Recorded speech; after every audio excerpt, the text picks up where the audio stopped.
Bonjour à tous, bienvenue pour ma nouvelle vidéo YouTube. Bon, ça fait un petit bout de temps que je devais en faire, donc voilà, ça y est, me voilà.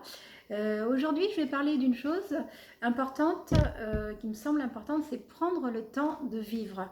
Voilà, dans un monde de plus en plus performant, où on demande à chacun de faire son maximum au travail, voilà, c'est la compression, c'est-à-dire on veut optimiser l'être humain. Moi, je vous inviterai en fait à faire un retour sur vous et surtout à prendre le temps de vivre et prendre du temps pour soi. C'est-à-dire que vous allez me dire, bah oui, mais on ne peut pas, on n'a pas le temps, voilà, on a trop de travail. Mais si vous ne prenez pas le temps, c'est le temps qui va vous prendre. Donc, je vous conseille de prendre du temps pour réfléchir et savoir ce que vous voulez faire. Est-ce que c'est dans ces conditions de vie que vous avez envie d'être, que ce soit au travail, dans votre couple, dans la vie en général. Voilà, donc cette vidéo sera tournée vraiment sur prendre le temps de vivre, prendre du temps pour soi, partir en vacances, partir en week-end, se poser, savoir dire non aussi, hein, savoir dire non quand on vous oblige à faire quelque chose que vous n'avez pas à faire, qui n'est pas dans votre contrat de travail, qui n'est pas dans vos valeurs, dans votre optique de vie. Voilà, savoir dire non. N'hésitez pas, en fait, je vous suggérerais aussi, quand vous n'y arrivez pas, des fois d'aller parler à une amie, à un ami, d'aller voir des spécialistes pour vous aider à voir plus clair aussi, parce que parfois, on est tellement dans un état, et surtout pour les hypersensibles, bien sûr, on peut être dans un état d'épuisement total, qu'on n'arrive plus en fait à voir ce qui est bon pour nous de ce qui n'est pas, ce qui est vrai du faux. Donc d'où l'importance, comme je disais, de prendre de temps pour soi, de prendre du recul, de prendre pour être plus lucide et prendre des bonnes décisions, les décisions qui vous semblent le plus adaptées à ce que vous ressentez réellement et ce qui est bon pour vous. Voilà. Tout en sachant qu'il y a l'environnement aussi autour de soi et que voilà, l'important c'est de savoir vous où vous en êtes, ce que vous avez besoin, quels sont vos besoins. Ce ne sont pas les besoins des autres, vous êtes dans votre corps, dans votre esprit, dans votre être et personne ne peut savoir à votre place ce qui est bon ou pas.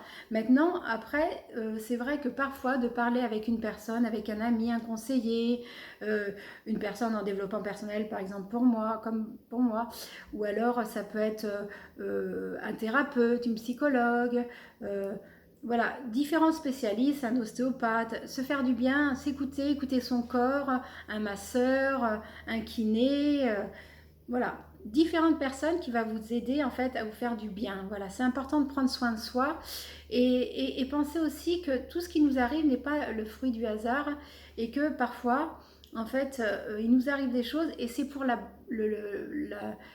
bonne cause, on va dire. Voilà, c'est pour le bien. Je sais que par exemple, si on perd son emploi, on peut se dire oh, mais voilà, j'ai été nulle, j'étais pas assez compétent, j'étais pas assez bien, etc. Mais peut-être que c'est pas du tout ça. Peut-être que c'est des personnes qui en demandaient beaucoup trop, hein, ils étaient dans l'optimisation de l'être humain. Et du coup, en fait, c'était la compression, c'était de la manipulation. Et en définitive, on vous demandait beaucoup trop, hein, en comparaison de ce qu'on vous donne. Donc c'est bien, des fois, c'est très bien ce qui peut vous arriver. Donc soyez attentifs à tous ces signes.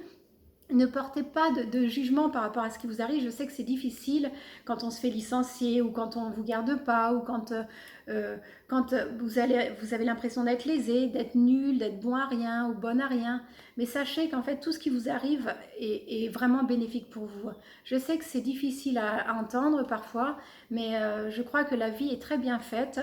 Et si vous n'acceptez pas en fait ces choses-là, vous aurez des conditions de vie qui seront peut-être pires encore que ce qui vous est arrivé. Donc en fait, prenez les choses d'une bonne façon, sachez que ce qui vous est arrivé vous arrive pas pour rien. C'est pour vous apprendre des choses, pour vous aider à évoluer et surtout parfois ne pas rester en fait dans des entreprises qui vont vous oppresser où vous allez avoir affaire à des manipulateurs qui vont vous demander toujours plus, plus, plus et qui sont incapables de se remettre en question. Voilà.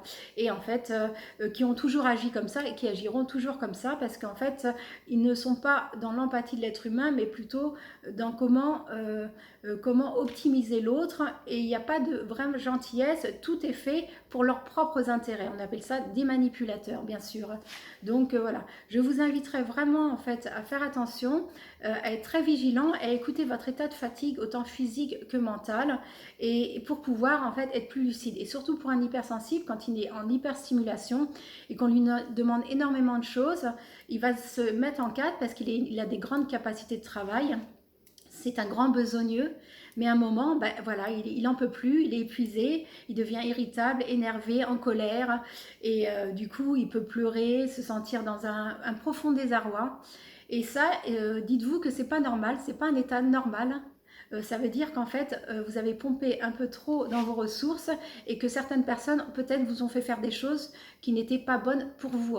Donc, d'où l'importance, si vous ne prenez pas de distance, ne prenez pas de week-end, de temps pour réfléchir à toutes ces choses-là, vous n'arriverez plus à avancer et les gens pourront vous manipuler et vous malmener, en fait, dans le monde. Donc, c'est pas le but et ça serait vraiment dommage parce que vous avez des qualités très, très importantes et sachez-le et reconnaissez-le. Et n'hésitez pas, comme je vous disais, à vous faire aider, épauler quand on n'y arrive pas, on n'arrive pas à voir clair, on n'est plus lucide, ou des fois on ne veut pas se l'avouer, on ne veut pas s'avouer les choses, on ne veut pas voir les choses, on le sait, on le voit, on le connaît, hein, mais on ne veut pas s'avouer les choses et du coup en fait on perpétue dans des schémas où on reste dans des entreprises qui ne nous correspondent pas, qui n'ont pas les mêmes valeurs que nous, qui sont dans le profit total. Donc voilà, qu'on soit en fait, comme on dit dans la vie, c'est gagnant-gagnant. Quand on promet des choses et qu'on est incapable de les tenir, ça s'appelle manipuler des personnes, ou alors il faut savoir reconnaître qu'on n'était pas capable de tenir ses engagements et le dire à la personne de façon claire, voilà, sans essayer de manipuler cette personne. Donc, ce qui est très rarement fait dans les entreprises, hein, comme vous le savez. Donc maintenant, voilà, ce que je vous inviterais, c'est surtout à être lucide. Voilà, je parlais de l'éloge de la lucidité, un livre que j'avais beaucoup aimé et dont, en fait, qui vous apprend vraiment à prendre de la distance pour mieux voir la situation et pouvoir prendre des bonnes décisions, des décisions qui vous semblent plus en accord avec vos valeurs et avec ce que vous êtes. Alors effectivement, peut-être que financièrement, ça va être un peu dur pour vous dans un premier temps. Ça peut être difficile, vous retrouvez, mais sachez que vous allez rebondir et qu'il y aura d'autres opportunités qui s'offriront à vous, que vous allez créer et tout en ayant évidemment des pensées qui sont positives. Voilà, même si sur le moment vous êtes déçu, vous pensez que vous êtes nul, vous n'y arrivez pas, etc. Donc voilà, je vous invite vraiment à faire ce cheminement, hein, et à vous... et à pas être dur avec vous, hein, au contraire, à vous protéger, à vous aimer, quel que soit, et à vous encourager, quelles que soient les décisions que vous prenez. Dites-vous que la décision que vous avez prise est la bonne. Il n'y a pas de bonne ou mauvaise décision, il y a juste des décisions. Le pire dans la vie, c'est de ne pas décider. Voilà. Quand on a décidé, peu importe ce qu'on a décidé, ça nous emmène quelque part, hein. Donc sachez que ça vous emmènera quelque part et que ce sera peut-être bien meilleur que ce que vous avez à l'heure actuelle. Donc voilà, ma vidéo est vraiment basée là-dessus. Je vous disais, prenez le temps de vivre, prenez le temps de réfléchir, pensez à vos valeurs, à ce que vous voulez vraiment. Et voilà, à partir du moment où vous savez que vous ne faites du mal à personne, vous voulez du mal à personne, que vous faites votre chemin de vie et que des personnes peuvent vous exploiter, ne vous laissez pas faire surtout et prenez du recul, de la distance, un peu de temps pour vous pour pouvoir examiner la situation et prendre des décisions en toute conscience. Voilà. Et bien écoutez, je vous remercie pour tous nouveaux abonnés qui arrivent sur ma chaîne, les personnes qui commentent, qui me parlent. Vraiment, je suis ravie. Aux personnes qui sont déjà abonnées, donc je remercie qu'ils soient si fidèles. Et je remercie aussi, n'hésitez pas à partager ma vidéo si elle vous a plu, à me faire connaître. Et puis on se retrouve très prochainement pour une nouvelle vidéo. Et je peux vous souhaiter le meilleur, d'être en accord avec vos valeurs, avec ce que vous êtes. Le plus important, c'est vraiment ça. Voilà, prenez bien soin de vous et on se retrouve très vite pour une nouvelle vidéo. Je vous embrasse. Au revoir.